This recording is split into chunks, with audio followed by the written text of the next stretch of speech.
Aries! Kumusta po kayong lahat? Okay sa'yo na Aries. Maraming salamat sa walang sawang pagsubaybay sa ating mga reading. And kung ikaw ay bago pa lang sa ating channel, mag-subscribe na po kayo. And i-click mo na rin yung ating notification bell para lagi kang updated sa ating mga bagong upload. And sa mga interesado pala guys sa ating reading, ayan, may discount po ako. Napapadiscount ako since patapos na rin ng taong 2024. Ayan. Once in a blue moon lang to. Okay, so sa mga interesado guys sa ating discount, ayan, ano ba yung meron sa ating discount? Reading, kasama na dyan guys ang ating cord cutting and wishing candle. Combo na yan guys, no? All in na tong tatlo na to. And ma-avail nyo siya sa akin guys ng sobrang affordable, no? Sobrang mura lang. Okay? So, ayan guys, start na tayo sa ating reading. Okay. So, iiwan ko yung link ng aking Facebook sa atin pong description box below. Ayan, nandiyan po yung link ng FB ko. Message nyo lang ako or sa mga gusto mag-inquire. Okay, so Aries, ang reading pala natin ay sa buwan ng January 2025. Tignan natin guys, ano ba yung mga ganap sa inyo sa January 2025. Okay, Aries, Sun, Moon, Rising, and Venus sign. Ganap po sa January 2025. Aries, Sun, Moon, Rising, and Venus sign. So, tignan muna natin guys yung mga advice. Okay. Meron, wow, infinite abundance. Abundance is pouring into your life.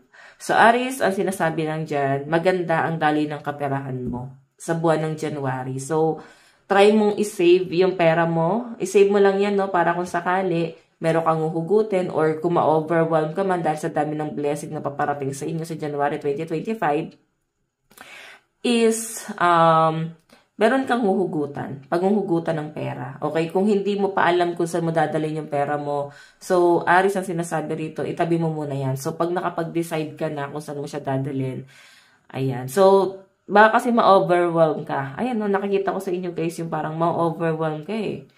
Okay? And marami rin guys tutulong sa inyo. Like, kung ikaw ay breadwinner, Aries, mararamdaman mo na may mga taong susuportahan ka na rin. Like, ayaw na nila na habang buhay maging breadwinner ka lang. So, may magsusupport na sa inyo guys sa responsibility. May makakatuwang ka na sa responsibilidad mo.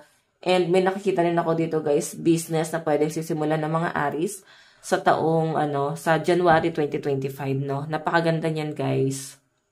Okay? So, dire-diretso yung daloy ng pera nyo, guys, sa January. Pagpasok pa lang ng taon, no? Napakaganda nito, Aries. Okay.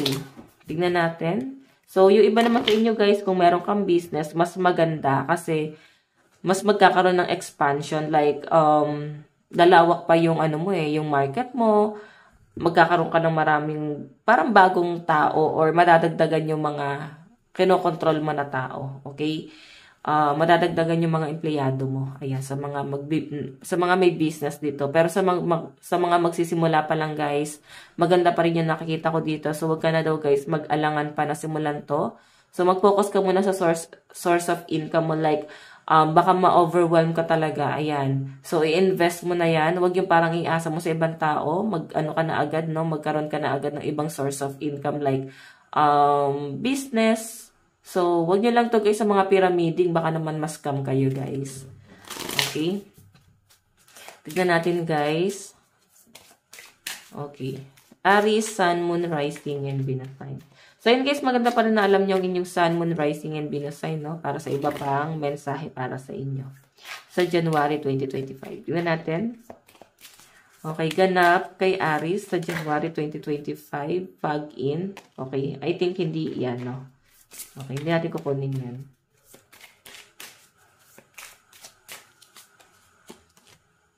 Answering the call. The time is now. Naku, alam mo, parang minamadali ka na ni universe. May nakikita akong calling sa inyo. Parang dinadala ka na sa bagong landas mo. Na parang ikaw, masyado ka na overwhelmed. Like, hindi ka pa ready. Pero, mararamdaman mo na talagang binibigay na siya ni universe sa inyo. Like, kailangan mo nang tanggapin tong bagay na to. Okay, so, Aries, ang nakikita ko sa inyo, I think, may paparating na calling sa inyo. And, parang panibagong responsibilidad or obligasyon itong nakikita ko sa inyo. Hindi naman siya guys parang negative, no? Maganda ngayon nakikita ko rito eh. So, parang kailangan mo nang yakapin tong bagay na to kasi parang dagdag siya dito, no? Sa blessing na paparating sa inyo sa January 2025. Okay? So, wag ka daw guys mag-alangan dito sa bagay na to. Kung meron mang paparating na offer or opportunity para sa inyo, mga bagong connection. So, wag kayo guys magduda dyan, okay? Tignan pa natin Aries. Aries, Sun, Moon, Rising, and Venus sign. Ganap sa January 2025. Ganap kay Aries sa January 2025. Okay, pasensya na guys sa mga ingay. So, Aries, meron tayong Journey by Moonlight. Believe in Magic. So, medyo may mga hesitation daw ikaw sa January 2025. So, sinasabi lang dito guys, magtiwala ka. Okay? Yung mga takot na to guys, ang magpapatatag sa inyo. Or parang bagong cycle yung nakikita ko dito guys. No? And ang nakikita ko dyan Aries, pwedeng may mga bago kang pagkakalibangan sa January 2025. No? May bago kang libangan or pwedeng i-improve mo pa yung sarili mo. Okay, napakaganda ng nakikita ko at napakagaan sa pakiramdam. Kumbaga, mas lalo mong i-improve yung sarili mo. Like, may mga bagong talent or bago kang i-pursue. May mga bagong tao rin kayo na makikilala. And especially guys, no, sa pera. Iikot lang to guys sa pera. So, I think, ma-overwhelm ka talaga sa pasok ng pera mo sa January 2025. So, once na ma-overwhelm ka, so parang wala kang magiging control sa pera mo. Okay? So, titignan natin, Aries, ha? Ayan, paghiwalayin natin. Okay. Aries, Sun, Moon, Rising, and Venus sign. Ano po itong infinite abundance? Abundance is pouring into your life. Okay. Okay. Ano po itong infinite abundance na paparating kay Aries sa January 2025? Marami kasi guys, blessing na pwedeng dumating sa inyo. Isa na dyan guys ang pera, Daloy ng kaperahan mo. Okay. Wow! Alam nyo guys, itong Ace of Cups. Ayan. Pera kasi yung hawak-hawak nung ibon dyan. Parang ma-overwhelm or parang overflowing yung nakikita ko sa inyo guys. Lalo na pagdating sa love. Ayan. And mas maging creative ka pa daw. And emotional awakening, fulfillment. So, lahat na guys ang nakikita kong positive dito. Paparating sa inyo sa 2025, January. Okay? So, Aries, kung makikita nyo, especially sa love, ang pinapakita sa akin dito guys, parang mas lalo kang mamahalin ng person mo or yung iba sa inyo guys, pwedeng may new love na paparating sa inyo, lalo na sa mga single dito guys, pwedeng may aamin na sa inyo, yung iba sa inyo guys, pwedeng may i-entertain ka, okay, yung iba naman dito guys, na in relationship, so ayan, mafe-feel mo rito yung parang, yung sobrang attached, sobrang attached sa yung person mo, okay? So, emotional awakening, nakikita ko sa inyo guys, na parang mas makokontrol mo yung emotion mo, okay, sa January 2025. Like, kung naging emotional ka ngayong December, parang sa January, hindi na ganun, mas control mo na siya, okay? Tingnan pa natin. O, diba? The world, achievement, successful endings, possibilities, completion. So, Aries na to ha, marami ka pa daw ma-achieve. Ayan, yung iba sa inyo siguro meron kang bibili na bagong gamit or something na gusto mong bilhin. Matagal mo nang gustong-gustong bilhin, And may nakakita rin akong travel dito. Okay, meron kang i-enhance sa sarili mo. Okay, so parang finally, yung mga bagay na doubt mo sa sarili mo, maiibsan na siya, Yung iba sa inyo, kung meron kang problema sa health, pwedeng malalampasan mo na yan. Yung iba naman dito guys, kung meron kang plano bumili ng sasakyan, bahay, or something na property, nakikita ko na pwedeng mapagtagumpayan mo siya sa January 2025, okay? Ayan. So, tignan pa natin ano itong answering the call. Iba yung nakukuha kong card. Ano po itong answering the call? The time is now. So, guys, meron tayong death. Diba? New beginning kasi, guys, yung death. Ending of cycle. So, ibig sabihin lang yan, guys, tapos ka na dun sa cycle, sa old cycle. May bagong cycle na napaparating sa inyo.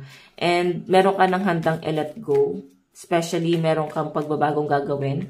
Hindi lang i-improve yung sarili, kundi sa lifestyle, sa passion, and sa lahat ng negativity. Kumbaga, kaya mo nang kontrolin yung emosyon and yung problema mo. So, sinasabi lang dito guys ni Universe, tignan mo naman, yung araw kasi is nagre-represent ng new beginning, success, achievement. So, walang mangyayari guys kung may pagdududa ka sa sarili mo, hindi mo i-overcome yung takot na yan. So, makukuha mo yung bagay na yan kung sisimulan mo na siya. Parang ganon. Okay? Napakaganda nito, Aries. Kumbaga, huwag ka nang matakot, huwag ka magduda sa sarili mo. And yung iba sa inyo guys, pwede sa January, patulog-tulog lang, no? Sayang yung blessing na paparating sa inyo guys. So, sabi nga nila, nasa Diyos ang awa, nasa tao ang gawa. So, kailangan pagsumikapan din. Okay? Para makuha itong mga blessing na paparating na to. Napakaganda naman ito guys. Tignan natin ano tong Journey by Moonlight. Journey by Moonlight. Ano po ito? O, diba? Grabe, ano? Aries, grabe. Sobrang ma-overwhelm ka talaga sa January. Nakikita ko sa inyo parang parang may mga pagdududa ka, nandun ka na sa point na hindi ka na mabilis magtitiwala, hindi ka gaya dati na parang ito yung gusto mong i-overcome sa sarili mo. Okay? Na parang ba't ang bilis mong magtiwala? Parang mabilis kang maloko. So, ngayon guys, once na may dumating sa inyo na kung ano man to, maganda man tong pakinggan, no? Or so whatever, pagdududahan mo muna yung bagay na yun bago mo siya i-grab. Okay? Okay, so, ayan. Maganda yan guys, no?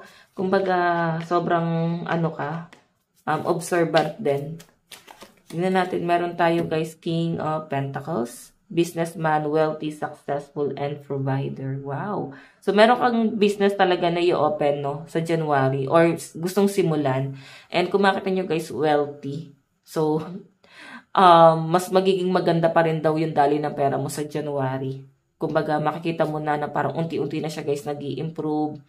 Unlike before, or talagang pinahirap ka nitong 2024. Sobra yung kahirapan, sobra yung paghihigpit sa pera. So, na-overcome mo na siya guys, no?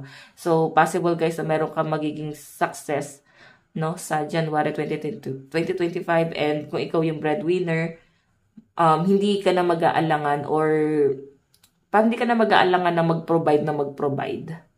Ayan. Okay? So, tingnan natin guys, ano naman ang advice para kay Aries. Okay. Okay.